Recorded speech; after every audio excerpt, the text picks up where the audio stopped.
Welcome to the Roll for Combat Actual Play podcast, where our intrepid adventurers are playing through the Pathfinder adventure, The Fall of Plaguestone. Join us every week as our daring adventurers face treacherous monsters and deadly obstacles on their quest to save a town from utter destruction. Lead on, listener. Your quest awaits. Hey everyone, welcome to Rule for Combat, The Fall of Plaguestone. I'm your GM and host, Steven Glicker, and in this week's episode, they're rested and ready. They're going down to the final map, the final dungeon, and this is the beginning of the end, once and for all. Will they face Villery and win? Will they all die horrible deaths? Will we be starting a new campaign next week? Find out this week. So I got a lot of notes to go over. Let me go over a few things right off the bat. First of all, the map. You're going to be hearing in this episode and a couple of others, they're saying, oh my god, this map is so big. Because in the adventure, it says that every square in this map that they're going to be on is 10 feet. So the squares look gigantic. And then I was like, that can't be right. But I double checked it and it says 10 feet. And then I even triple checked it. I downloaded the map from Roll20 and sure enough it's 10 feet. So I was like, okay, that must be right. But then of course, like after I ran this, I found, buried deep inside of Paizo.com message board that it was a mistake and that these squares were supposed to be 5 feet. So when you hear everyone saying, oh my god, this place is gigantic, it turns out that, yeah, it's supposed to be 5 feet. But I tell you, a lot of the creatures that are going to be encountering are enormous. So I'm not sure. I think the 10 feet works better because otherwise all these creatures would have been incredibly squeezed and crushed. So I don't know what happened here. I think it was just some weird mistake or something since this was the first adventure made for Pathfinder 2nd. It's okay. Nothing really changes. But if you're going to be running this yourself, make sure you make the map 5 feet per square. Next up, someone said that we were doing nimble dodge incorrectly. They were saying that all this time that Cage should not be allowed to just retroactively give himself a +2 to his AC. That what happens is the correct order is that the monster declares an attack, and then at that point in time, he has to say, I'm going to be using nimble dodge, and then I get a +2, whether or not the monster hits. Which is pretty crappy because then you use up your reaction for the entire round. And I actually spoke to everyone and I said, hey, did you guys know that we've been doing it incorrectly? And they actually said to me, oh yeah, we thought you were doing that on purpose. So no, I was not doing that on purpose. I was trusting that I was doing it correctly. So I don't know who's to blame here. And I'm going to say this again. I think I've said this before, is that in the past, whenever we play these games, that's so many rules and so much that I got to keep track of, I count on my players to run their characters accurately. That means knowing all their spells and knowing all their powers, and that they're 100% correct. Now, I'm not blaming anyone because this is a new edition and everyone's making mistakes. And we even have someone like Vanessa who's a developer for Paizo, a key developer. Not that she's making mistakes, but I think she's thinking, oh, I'm running it that way, maybe because the program was easier or whatever. But no, I actually really need your players to kind of know what you're doing. And I'm not just talking about me. If you are a player out there, know how to run your characters. Seriously, look up the FAQs, do your research, know your characters. The GM will just not know your character as well as you do, ever. And with this being a new version, I'm just going to read over all the characters. And with the new Extinction Curse, we're running 2 new characters. We're running a witch and we're running a swashbuckler. So I'm going to 100% make sure that I know those characters. So I will make sure that they are run correctly. Back to nimble dodge. I don't know. After I learned that, I thought, first I felt bad that I was doing it incorrectly, but then I thought about it, I'm like, nimble dodge just sucks, man. It really is terrible. That's a terrible trade-off that you get a +2 to your AC once, whether or not the monster hits. So I probably, if I know myself, if I were me, I would say, I probably said to them, yeah, just do it after, because I think it's probably too weak. I wouldn't be surprised if I went back to the very first recordings and I said that. I don't know if anyone remembers that, but I probably would, because that's something I would normally do. Is that if I feel that you have something that's key to your character, that's like a level 1 ability, I don't think that's a great ability. I think it just totally sucks, to be honest. So, and I've seen articles afterwards. I was reading about the math involved, and it's just a terrible ability the way it's written. So anyhow, there you go. So another item that's going to be coming up, I don't know exactly when, it's either this or a few episodes, I don't know. But we're talking about whether or not you can use your hero points on an animal companion to save them from death. And we weren't sure. And I even asked some people at Paizo, and they weren't sure. And that's how buried it is. We found it later in the rules that, yes, you can use your hero points on your animal companions to raise them from the dead, or better yet, prevent them from dying. So there you go. If you are playing, you can do it. And again, I do like to always get the rules right. There's one thing consistent with this group, is that we like to play by the rules. Especially myself, especially Vanessa, Jason as well. I think Lauren and Rob are a little bit more loosey-goosey than I am, but I like to play by the rules just because I've said it many times. If you listen to the Dead Sons podcast, it's not that I'm a rules lawyer. I just to make sure everyone has the same playing field, because when push comes to shove and characters might die, you want to make sure everyone knows the rules so that you do not feel cheated. I've had this happen many times, that I've had characters die and the players don't mind, because they know that we are all playing by the rules and there's no finagling going on or cheating or switching of dice or things like that. And that is totally fine with them. I've seen it way worse the other way. When you start fooling around with the rules or start moving things around as a GM, and then someone dies, you could be playing favoritism. You could say, well, why did he die and you changed the rule, but then my guy dies and you didn't do anything. You just don't want to go down that path. So it doesn't matter. If you want to change the rules, go ahead. Just make sure you're consistent. I can't emphasize that enough. Make sure you are consistent. And as for the rest, this is one of those weird times where they're in this huge rush.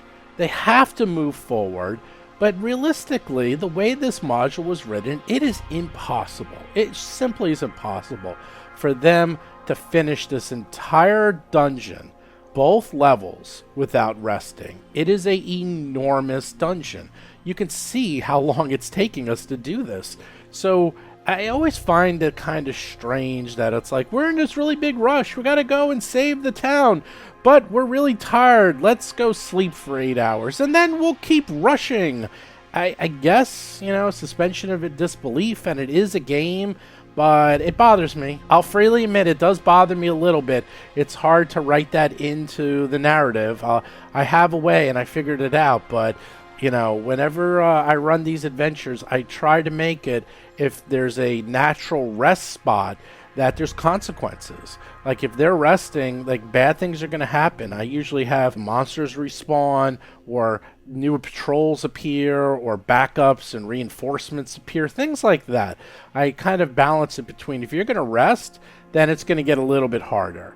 So we'll see what happens, because they took a rest. I felt that it was a required rest that was written to the adventure, whether they realize it or not.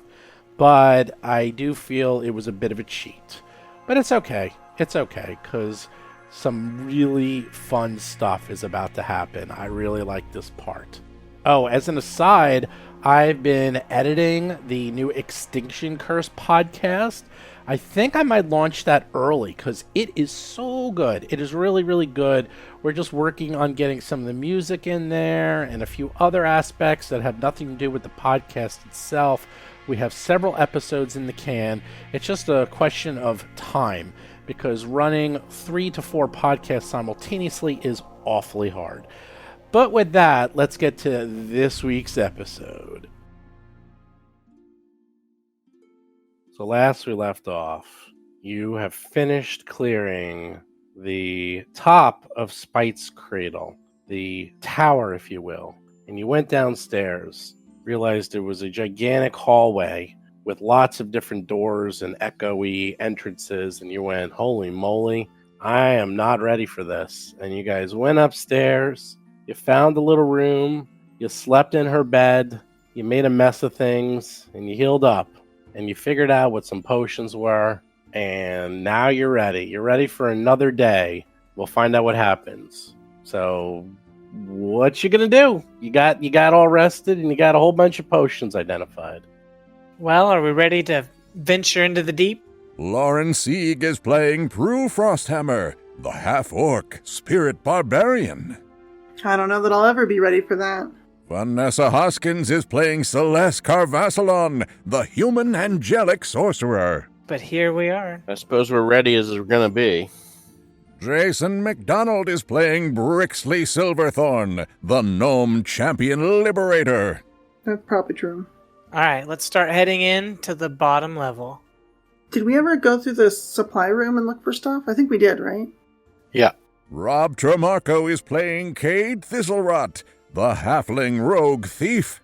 I just didn't want to forget all those nice, juicy, useful supplies.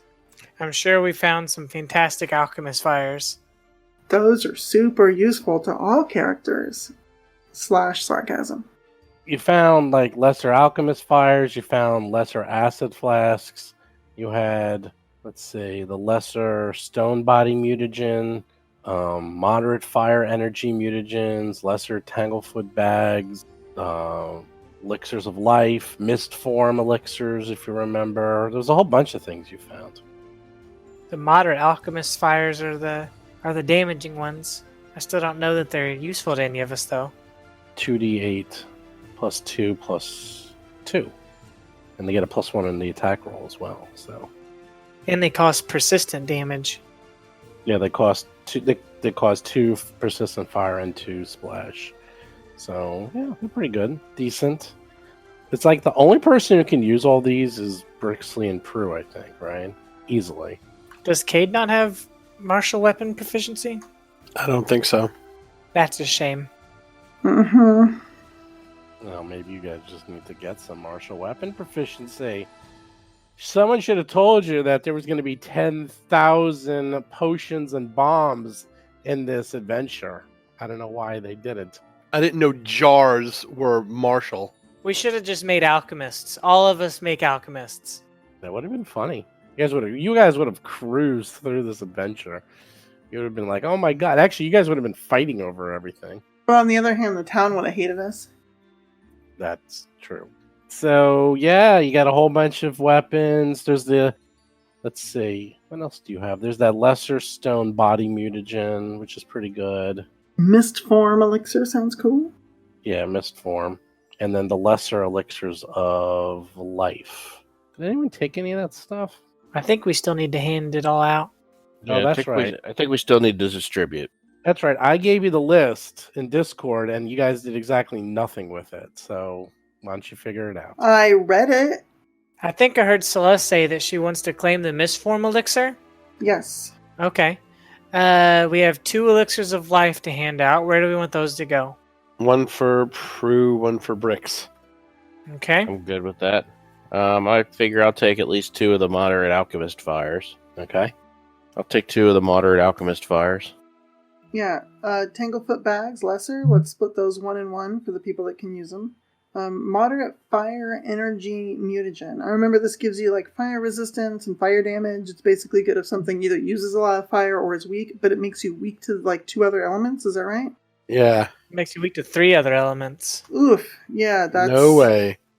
Unless it's a fire elemental or something that's like, I don't know, tree elemental that's weak against fire. I don't know. Hard pass. Yeah, I just don't know that that's worth it. I'll still hold one just in case, like, Vildry summons a bunch of fire elementals against us, but I even still see it backfiring.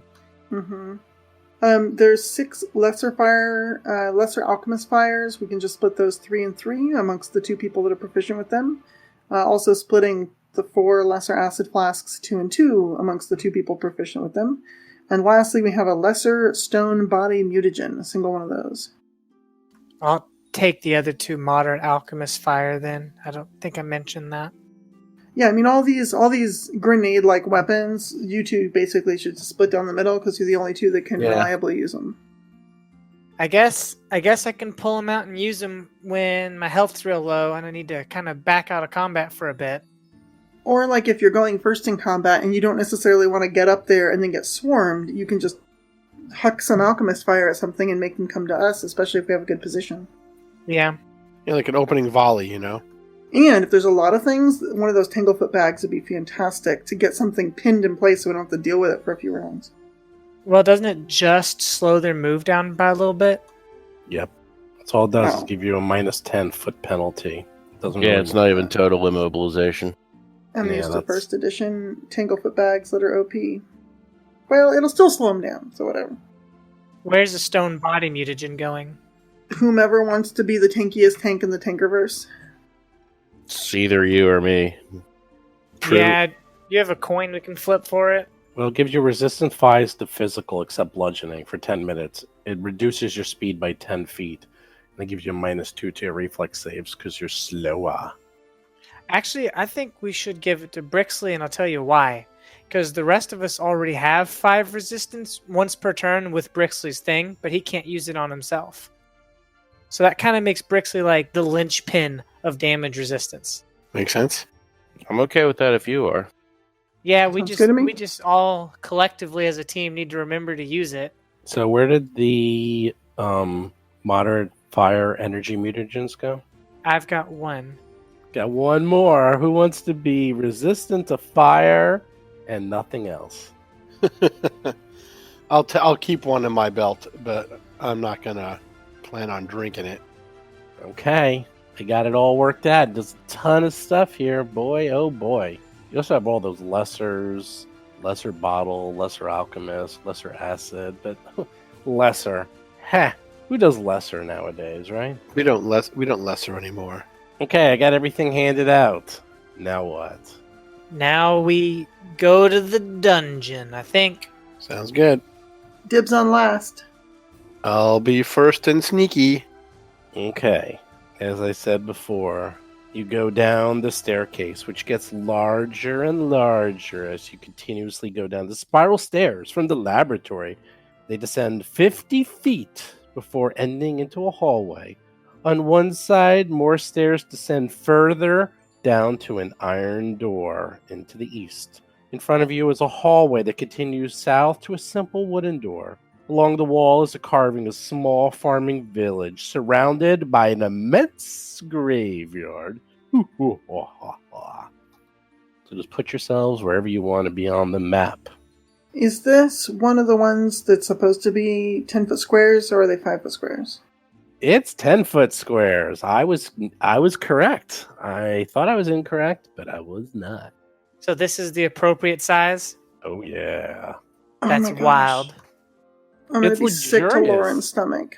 You can like spread out. You need a lot of room for this part of the adventure. Don't worry about having a massive amount of space. That can't mean or whoever anything lives bad. whoever lives here needs a lot of space. How big is Gargantuan? I forget. Oh, sorry. Too big for this. Oh, Gargantuan will fit in here. No problem. Even worse is that as small as everything was above, that means whatever lives here doesn't get out much. Or has another means of egress. Okay. What you doing? Waiting gonna- for Cade. I'm gonna peep around that corner. Is there any doors? Yeah, that's the hallway that goes down into a iron door that's closed. To the south is a wooden door, also closed. You want to go to the wooden door or the iron door? I feel like the iron door is protecting something more vicious. Maybe the wooden door first? Yeah. There's torches on the wall, sputtering light everywhere, giving an eerie glow. I will sneakily approach the wooden door, keeping an eye out for any kind of pressure trap, drop trap, side trap, pit trap, corner trap, Trap. middle of the air trap. Why? Just because it's a huge corridor? Don't worry about it. Just run down the corridor. Just run down the corridor Never. screaming, banging And on twirling. every single scream. Yes, do like a backflip through the air, wearing bells, making noise. Hey, I'm gonna take out my stack of ceramic plates. Hold on. Sure, you can. I think you'll enjoy it. Here, Brixley, hold my symbol collection. Do you always bring those into the dungeons with you? It's very precious to me. Says the guy who has a cat that's on fire. Wait, where's your scarf made of jingle bells? Oh, Brixley wears those on the ends of his toes on his boots, right? He is a gnome. I'm foppish, but I don't know if I actually have bells on my clothing. Okay, here I am at the wood door. It's a door. It's made out of wood. I turn around and I mouth, "Here I go." And I look at the door. I check it for trapos. I check it for lockos. Appears to be unlocked. I listen for heavy breathing. I listen for You scratching. hear nothing but echoes coming through the door as this whole area is so large. Okay, and then I back up and I gesture towards Brixley and Prue to open the door. It's unlocked and untrapped. All right, I'll step up to the door and I'll open it. Don't leave Kitty behind. You open the door, creaks open. You open the door into a massive chamber that contains an alchemist laboratory. But unlike the one upstairs, it is clear that this is a laboratory for only one alchemist. Everything is meticulously cleaned and well organized. 2 cauldrons bubble alongside a central table covered in alchemical equipment. The walls are lined with shelves that hold old books and orderly rows of glass bottles, each containing reagents and ingredients. 3 pits, their contents hidden from view, fill one side of the room, the southern side. Nearby, a tall glass cylinder contains the blackened corpse of a dwarf, surrounded by a swirling green mist. That is to the southwest of you. Way to the east, you see a set of double doors, and to the northeast, you sense a corridor leading somewhere else. What do you do? Is this equipment sized for a medium creature or a large creature? It is sized for a medium to large creature. A medium to... Okay, because the map makes this stuff look so big. Well, it looks like a medium creature could use it, and a large creature quite comfortably. You're right. What is Okay. this circle thing? How about a gargantuan creature? Could a gargantuan creature use it? They could. How is this lab definitely for one person when it's literally 4 times the size of the lab upstairs? Which I feel like 2 I'm people walking are into a using. football field. Oh my gosh, to be an archer in this room, seriously. Funny you should mention that. That Well, archer is at large. I guess I'll step into the room. Let's investigate the room. Celeste is going to be using detect magic and looking around for magical stuff. I'm looking around for foes. I'm sure that they're here. You detect magic, and you detect no magic with your detect magic. However, Cade notices way off into the corner behind one of the cauldrons. It looks like a small rat made out of fire is tending to that cauldron, but it has not quite noticed you yet. What do you do? I whisper to everybody, "There's a fire rat at the far cauldron." Now, it's very hard for you to see. He's And- a tiny little bastard. Good thing we brought a Firecat. It's covered in smoke, and the only reason you're able to see it is because you have really good perception. None of you can see it. All you see is smoke coming from the cauldron. None of you can even see what he's talking about. But Cade thinks he sees a rat made out of fire. Either that or he's been drinking. If only we had a moderate fire energy mutagen that would protect us from fire. I feel like it's a trick. I feel like it's a trap. This is a Bowman scenario, so you're probably right. What is in that blue circle again? A dwarf, you said? A pickled dwarf. A Really? pickled dwarf. There's a dwarf that is completely blackened, and there's a weird green mist circling around the area. Do you wish to go closer? It's not bored, is Do you it? wish to go closer and examine it? Cover your mouth. I'll check it out. You go up to it. You look in. There's a dwarf in there. His skin is split open, and there's a fungus inside him that's slowly consuming his flesh.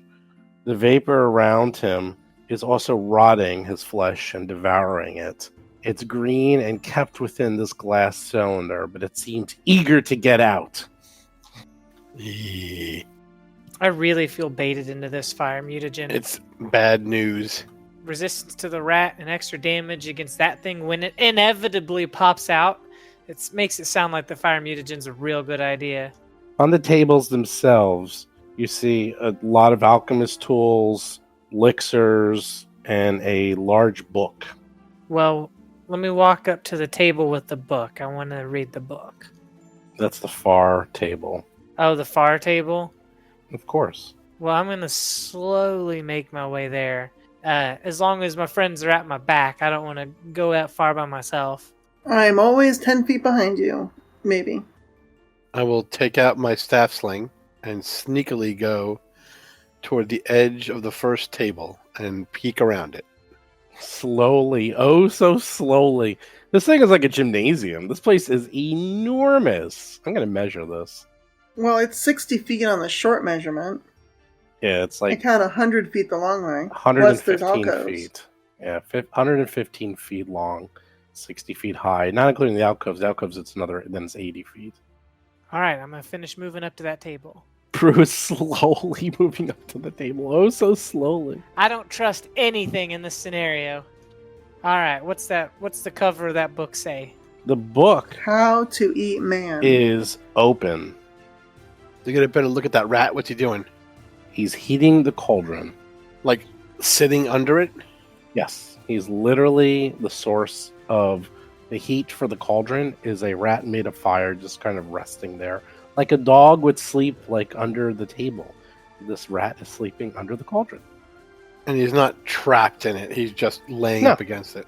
Yeah, he's just there hanging out, bubbling the cauldron. You're the only one who can really kind of see it. Everyone else just sees fire, but you see what it looks like a rat made out of fire. Oh god, he's someone else's pet. What are these three, like, rock things at the bottom? Are they anything or just pillars? Those are pits. alcoves. Those are pits. Those are alcove pits. So the book is open. You'll have to get a little closer if you want to examine the book. All right, I'll get a little closer. Tons of alchemical equipment on this table. There you go. So there's a book. It's open. There's dozens of finished elixirs and potions all over this place. The equipment has a weird green residue on it everywhere you look. Like it's coated in spores, maybe? It's coated in something nasty. Pollen? Looks like an oily green residue. Tell me about this book. What do? Do you pick it up? Do you look at it? What do you do with the book? Well, the book's covered in something too, right? No, the book's just open. But it's got like the oily green sheen to it. No, that's all the equipment actually has oily green sheen to it. You make me feel like I'm falling for a trap if I say I pick it up and look at it. I pick it up and look You don't at have to pick it up and look at it. You can just look at Got it. it. You can just look That's what Tell at she's it. been trying to do, and he's been all cagey about it. Oh, no, I'm not being cagey. You can look at it. Look, I'm not telling you. If I was playing with the other guys, they would have been using Mage Hand and like going through the book from the other side of the room. So I don't have mage hand. they would have been using a stick, 10-foot pole, and Yeah, going. just look at it and see what if anything is on it. That's or it's I'm just not like a gonna recipe cage you. I'm just waiting for you to tell me what to do. Yeah, you look at it, you pick it up, and you're like, "Oh, this is literally an alchemist's recipe book. This is like the book. Like you flip through real quick, it is filled with recipes, and you're just like, holy crap, this thing is fantastic. This thing's got everything you would ever want and then some. It's just pages and pages of recipes, and you're gonna take you need some time to go through this because you're not an alchemist, but you can tell that this thing is just jam packed. What page was it open to? It was open to something fascinating. Oh, give me a crafting check, or I do the crafting check, so you don't do it. Let's So, see. you know how, like, I'm not actually the best cook, but I can read the top of a cookbook and know what I'm looking at? Does it have a title at least? Yes. Okay. My crafting is +6. You look at the page that it was open to after flipping through various pages within the book. At the very top, it says Vidirian vapor. It describes this as an absolute lethal dose contracted by inhaling the vapor. It causes a disease of horrific fungus to grow inside the lungs within hours, leading to an agonizing death. The book does not describe a cure, but very detailed instructions on how to create this. Is that what's in the pickled dwarf case? I think so. As you're reading about this and becoming aware that this is like the most horrific, disgusting poison you've ever seen in your life, the rat from under the cauldron stirs. Roll for combat! It doesn't like that you were poking around. Kay notices that the rat's sort of moving out from underneath the cauldron. Now the thing is, Excellent. the cinder rat is covered in smoke, which means you always have a 50% chance to miss. Always. Wow. So be it. You're up. All right. I have been sneaking, and that means he is flat-footed to me in the first Sure. round of combat. So here comes my attacks with my staff sling. God damn it. 3, not even close. Again. Sorry, We're doing this again? It's a 20% miss chance, not 50%. Concealed's only 20% chance. Sorry about that. Yep, we're doing this again. All low rolls. And the Hail Mary. That was impressive. A 3, a 7, and a 3. 3. Good job. All right. Well, enjoy. The Cinder Rat goes. The Cinder Rat seems to not enjoy Miss Prue going through her master's book. Heads over to little Prue, and as it comes near you, you realize that the entire area around the rat is covered in smoke, and it's making you cough and gag a little. Blah, blah. And before you worry about that, it's going to attack you with its baby jaws. Baby jaws. It misses completely, but it's going to try one more time. A 6 and a 2. At least it's fair for everybody. Prue, give me right. a fortitude save as you are in its aura of smoke and it is affecting your eyes, your ears, your mouth, your throat. Oh boy. Oh, 28. heyo. Okay, the good news is you clear your lungs and the smoke around the rat's not affecting you. However, it's still concealed even though you're standing right next to it. You will have a 20% chance to miss no matter what. You go. Okay, I'm thinking I should probably use my first action to do the rage because that's how barbarians play, and if I don't do it, I'm wasting damage. So I'll do that. Okay, you are raging. And then my second and third actions will be some dire flail. A 4 will not cut it. This is incredible. Nobody's rolled over 10 yet. Wait, I can't That's say not that. true. You That rolled was a the 19. That was You the rolled 19. a Yeah. 19. I'm just so used to low rolls. I'm just ready for them. Let's see what the next one is, shall we? All right. Okay. Now what do I have DC to 20 get? to see. You have to get a 5 or higher. 5 or hit. higher. Okay. Mm-hmm. 3. For a 3. Of course. These dice are rigged. You miss as you try to hit. You think you got it, but you hit smoke instead. Brixley and Ember are up. It's Ember versus Cinder. Fire versus fire. All right, I'm going to move in, and I'm going to attack. Do you want to move to flank? Can I actually get to the table? Yeah, you can stand. Yeah, I there. got enough The measure. plate's so big, it's fine. 50% miss. 20% miss. 20% miss. Yeah. You hit. The The poor little rat squishes and squeaks as it gets hit, and you see fire go out I'm everywhere. going to go ahead and go for another attack. Or wait, actually, no. I'm going to command Ember to try to box him in. Cat versus mouse. Ember. You know it can run under the table. I'm just letting you know. Anyhow. Oh, really? Well, whatever. I didn't know. Yeah. It's a little tiny rat made out of fire. But you can try to box it in for whatever you got. Oh my god, you're attacking? Give me 1d20. A 10, you hit. So, lo and behold, it's immune to fire damage. But you do Not 6 unexpected. points of slashing damage, which is nice. Not too shabby. Celeste is up. I bet it's immune to fire, so produce flame probably does nothing. It seemed to be most interested in Prue, although Brixley hit it pretty hard. I'm going to assume it's going to turn around and go after Brixley. So Celeste is going to cast Forbidding Ward between the rat and Brixley, giving Brixley a +1 status bonus to his armor class. And then she is going to... Ooh, can I use guidance yet? Checking my cheat sheet.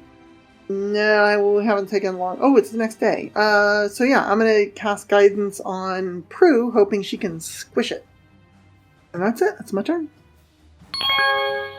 Cade's up. All right. I will move, get a clear shot, and attack. Oh, you're bad at this, Cade. I 7. suck.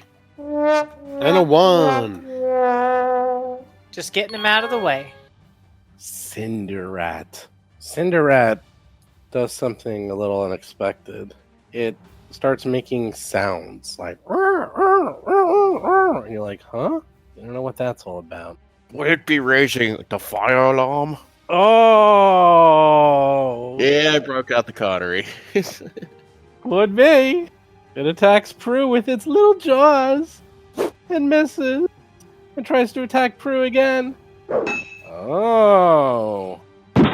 Little itty bitty fire jaws do 12 points of damage. That's a lot of damage. What kind of damage? Can I get Brixley's reaction Fire. on this? Oh, right. Yeah, I'll block 5 of that. Okay. And you get a free swing. Sure, you can get a free swing. Do I take the free swing or does Brixley? Brixley does. I don't think that's... I thought that's the Paladin ability. I thought the Liberator ability is different.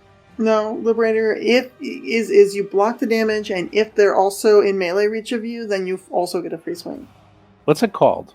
Liberating Step? No, that's not it. What's it called? I think it's called Retributive Strike, or however that's pronounced. Yeah, Retributive Strike. It's on page 107. If the foe is within reach, make a melee strike against it.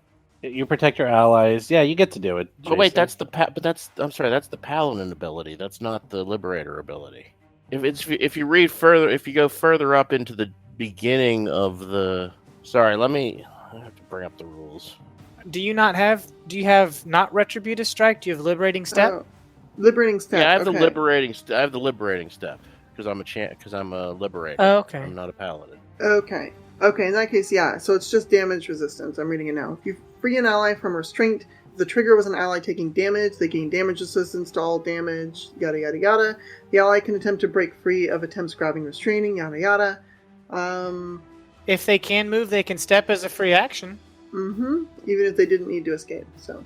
I don't think I need to step, though. Well, that's what I'm saying is I don't get a free strike. An enemy... No. The trigger is an enemy... Yeah, you don't get a free strike. You're right. We were wrong. The trigger, though, is an enemy damages, grabs, or grapples your ally. So damage is still a trigger. Yes. And the resistance is 2+ level, so in this case, 5. Okay, so you still get... So you just heal people. That's all you get, Jason. Yep. And damage prevention. And if there's a grapple, I can help get them out of a grapple. And the free step's good if we weren't quite in position. Okay, the second strike, it tries to hit you. It fails. But, Prue, you're on fire with persistent damage. Yay! Great. Give me a fortitude save, as this entire area is now covered in soot and ash, as the rat is burning. Does guidance automatically affect this save? No. Okay, then in that case, I don't think I'll use guidance because fort is my good one. But a nat 1 is a bad one, as expected. Okay. You are sickened 1. That's all it is. So while you are being ill by the smoke, you take a -1 to your checks and DCs because you're coughing up. That's all it really is. You can spend 1 action retching and attempt to recover. And also do keep in mind, you are on fire. Yeah, I didn't forget that. Can I spend 2 actions patting out the fire? Is that how that works? Yes, and then you get another save right away at a DC 10. Okay, I'll spend 2 actions patting out the fire. Okay, then give me a flat check. 15. You pat out the fire. It's all gone. So now we got 1 action left. Yeah, I can either retch away the sickening or I can attack. I've got guidance Sickening on. only lasts 1 round. It's only Oh, 1 okay. round. So. Well, then I might as well just attack. I'll put the guidance on this one to cancel out the sickening. Actually, no, wait. Hold on. Sickening. Nope. You're sickened 1 until you get rid of it. So basically, you just keep trying every turn. But the sickening's not that bad. All it does is just give you a -1 to your checks and DCs. And you can't Does ingest. it add up? It could. And Okay. then you get like elixirs, potions you can't drink. You basically can't keep anything down. Okay. Well, I'll go ahead and I'll try my luck. I'll spend my last action on an attack With guidance? with guidance. DC 15, you gotta get above. Let's see. DC 5? DC 5, you gotta get above. Okay. I'm messing things up. I gotta Come on, D20. Yeah. 19. You see, you're rolling. You hit it. 13 points of damage. Pretty good.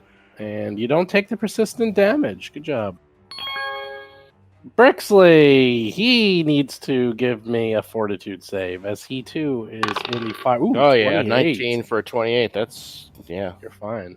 You're like fire. All right, time to attack then.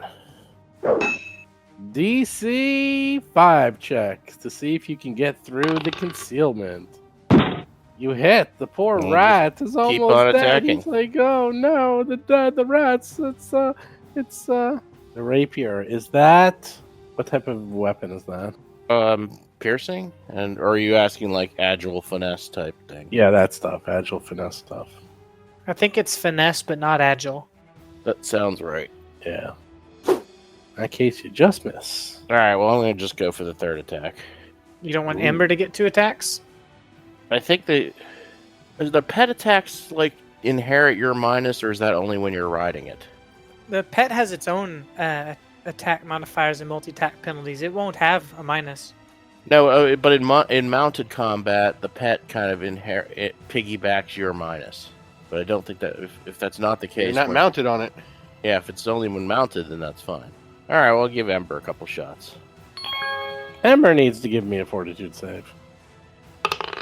20 does not do it. Ember is sickened. Wow, that's pretty high DC. 20 does not do it. Okay, Ember. Well, I'm can still going to go ahead and have Ember attack. The sickened's not that bad. It's just really for checks. 4 does not make it. Is Ember attacking again? Yeah. 13 pretty good, but since it's the second attack. Well, that was a waste of a round. You hit once. This rat Well, that was still a waste of a is round. giving us a longer fight than most orcs. Yeah, this rat's dynamite. Celeste? I hope not. It's on fire. That would be funny. Kaboom! It'd be the second rat that exploded, or the third rat that exploded for us, so trend is Why do you think I'm standing way back here? Because you're useless in melee? I thought that was why. I mean, that's also why. So for Celeste's action, she's going to spend 1 focusing on the Forbidden Word spell between the rat and Brixley, and she's going to spend her last 2 actions putting a new Forbidden Word spell between Prue and the rat. That's a lot of forbidding words. I gotta keep focusing. She's got both hands out, like trying to keep all her magic sustained, trying to protect her team. Cool. Before Cade goes, though. Before? Yeah, sorry. Okay. Let me know when I can go. Uh-oh. Out of one of the pits. Oh, Hey. no! One of those alchemical drudges that you fought before upstairs rises out of the pit. Yep, see? Climbs up and sees Cade. I told you they were baiting us with the fire mutagen. I called it. Yep. Hangs out. Tries to punch Cade in the face after he climbs out of the pit. Misses by a mile. At least it didn't puke on you. Wait. That's next. I go? Of course not. Oh. Here comes the second one. Coming out of the center pit. Heads over to Prue and tries to attack, punching Prue. Can I get some resistance on this? Hits you with 3 slashing and 5 acid. Do we want to save it for that? Do you want to use it now? Well, I mean, 5 is 5. It's 5 less damage. yeah, I guess regardless. damage is damage. I'll go ahead and use my reaction to block 5 of that. Do you want to step away from it? Oh, yeah. I get an immediate step. I'll take it. Okay. Where are you Yes, I'll- going? I'm trying to take it. I'm trying to move next to the cat. Cade's up. See, that made Liberating Strike even better because I just avoided the whole second attack. Well, there's only one attack because it 1 action to climb out of the pit, 1 action to walk over to you, and then just 1 punch. So that was it. Oh, well, that's fine. Cade's up. I will drop my staff sling, draw the short sword, and stab. Good job. You hit 10 points Hooray. of damage. I hit something. Well, you're doing well. You poke it full Yeah. of holes. Just the one. That's it. My 3 actions. Unless dropping's a free action? Free action. Drop it. All right, well, one more shot. You get 1 more. There's not a lot of free actions. Talking, dropping. Yeah, mess him up. Hopping and locking. Ooh. Popping and locking. There you go. Those are free actions. Is that a 24? That's 24. It does not crit. It's not a crit. Nope. Cinderrat goes. Cinderrat makes some more noises. Yee, yee. It's like making all these noises. This rat's the mastermind. You don't realize it, but the rat's actually in charge of everything. Tries to bite Brixley. Misses. Tries to bite Brixley again. That's gonna hit. It rolls a 23. That will definitely hit you. With the status bonus and everything? What's the status bonus? How much of his? It's just 1. I didn't know if it was like barely ahead. Or... No, it's fairly. He has a AC of 20, so 3 more higher, so it still hits you. And you're also on fire. And 1 more try, and misses by a mile. Brew, give me a fortitude save as the fire is making you cough. All right, here it comes. Boom. 22. You make it. Barely. You avoid the smoke and like blow it out of your face, but you're still sick in 1. Now the Oh way wait, if you're sick in 1, it's then your 21. DC is 21. You don't make it. Oh, Wow, that's impressive. You just missed it. All right, so how many actions is it to get rid of Sicken 2? It's 1 action per attempt. So basically, you spend a single action retching an attempt to recover it, which immediately lets you attempt a fortitude save against the DC of the effect you made sickened. On a success, you reduce it by 1 or 2 on a critical success. Does that mean that the more sickened you are, the harder it is to get rid of it? Yes. Huh. Well, I think I have to get rid of this rat. So Yes. let's attack. Here's what we're gonna do. We're gonna do 1 action to cough up all this smoke. Okay. Wow, you missed by 1 again. Actually, I just missed by 2. You rolled a 20. Yep. It was a good try. Sorry, That's 19. You rolled a 19. You actually missed by 3, so sorry about that. That's a really rough save since Fort's my good one and 13 and 12 couldn't do it. That's hard math. And then I'll attack the rat. 3. All right, let's get 1 more on it. Give me the DC to hit. You don't want to miss this one. I got my 3 out of the way. This 5 should be or fine. higher. 5 or higher. Oh, he rolled a 4! Son of He a rolled bitch. 4! What? Even? Brixley, give me a fortitude save as the rat is making you cough. Oh, 17 ain't gonna do it. You are also sickened. And on fire. All right, well, I'm going to keep attacking. Give Get me 16. Yeah. Finally. You kill the rat. So you got 2 actions left. You can either try to put out the fire or not. Yeah, this turn I guess I'll try to get the fire taken care of. Okay, just a flat check. You put out the fire. Hell yeah. We don't want your persistent damage. Celeste is up. Alright, now that those forbidden organs are down, let's start taking out these alchemical dredges. Produce flame. And I'm close enough to the one that Cade already started softening up, so I'm going to go for that one. You hit. 7 points of fire damage. Take that. Damage. Alright, I got 1 left. I'm going to go ahead and throw guidance on Cade since he's out there all by his lonesome. It's alright, Cade, you can do it. Yeah. End of turn. Oh, I forgot how much fun this is. The alchemical drudge next to you, Cade, vomits up This guy. the acid. Give me a reflex save. Oh, 1. Double damage. Yep, double the damage. Oh no, 8 times 2. That's big damage. 16 points of damage as the acid coats you and goes into your clothes, into your underwear, going into places you really don't want it to go. ew. Joke's on him. I need acid in my underwear. Poop dagger. Yes, the poop dagger is being cleaned again. Oh god, you keep it in there? I keep it near. It's in my pants. It's not next to my skin. Okay, it tries to swing at you and misses, so that's it.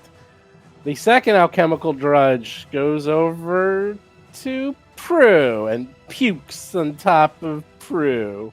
Give me a reflex save. You see, this is actually... -2. That's okay. I was planning for this. This is what I wanted to happen. Oh, it's actually not bad. You got a 12. Not enough, but it's not bad. 8 points of damage. Can I get a liberating step from this? Yep, liberating step coming right up. And then I'll step away from it and out of the pool. But you still take the damage. I'll take the 3 damage. Where are you trying to move to? Just 5 foot back. There? That's fine. Yeah, that was good, wasn't it? Cade, hear something. This guy. Up to the north, you hear what sounds like a cell door opening. And you see something approaching. Sure, why not? The amalgam. Oh, jeepers creepers. What in the heck? We are ill prepared for this. See a creature. We had a long rest. A enormous creature. It is a jumble of legs, arms, tails, mouths, eyes. It is slumbering towards you slowly. It is enormous, 15 feet tall, and it looks absolutely horrific. It's slowly, oh so slowly, approaching from the north. It seems to be investigating the sound. As it sees Brixley, it lets out a bellow, a scream, and it sounds like dozens of voices screaming at once, and it goes into a rage. Cade is up. Oh gods. Great.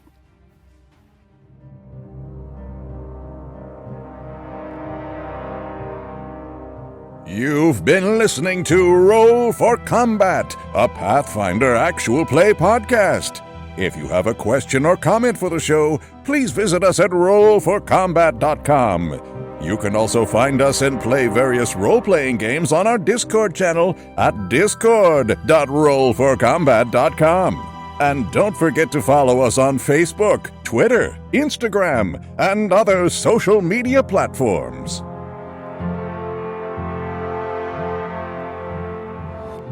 You've been listening to Roll for Combat. Until next week, always remember that those ghouls don't want to steal your soul. They just want a hug.